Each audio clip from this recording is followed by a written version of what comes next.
guys, this is JC Bowers. Today we are at Wabash and I am going to be discussing garlics, shallots, and multiplying onions.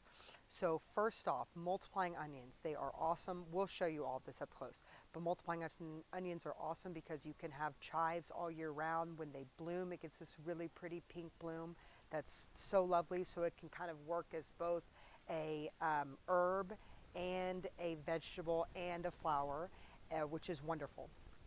All of our garlics that we have here are soft necks. Soft necks mean that basically they do better in hotter temperatures. Hard necks do better in northern climates.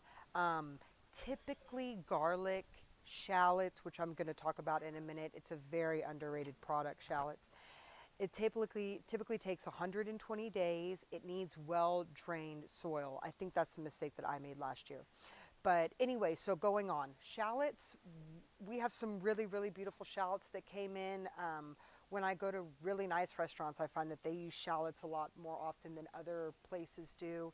And it takes 120 days, but the product is really awesome. It's a milder flavor. You can plant them now in the fall or in the spring. And after 50 or 60 days, you can cut the toppers and then use that as sort of a garnish or whatever. And then lastly, you'll end up harvesting them early summer when the foliage starts to turn brown.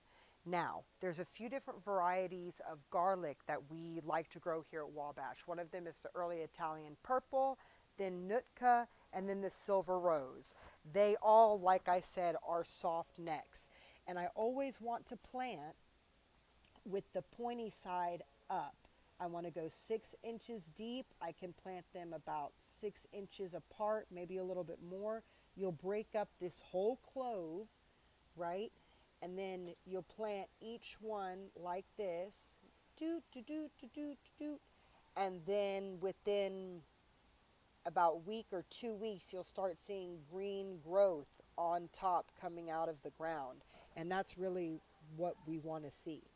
So with that being said, we're going to move on to the multiplying onions. And in my personal experience, I haven't seen them get really, really large. But this is more of an onion that's going to provide a lot of chives.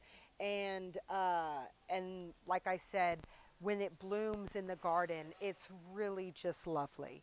So it can be a little bit finicky, so definitely come in, ask questions, take pictures, but now is the time to do it and plant on.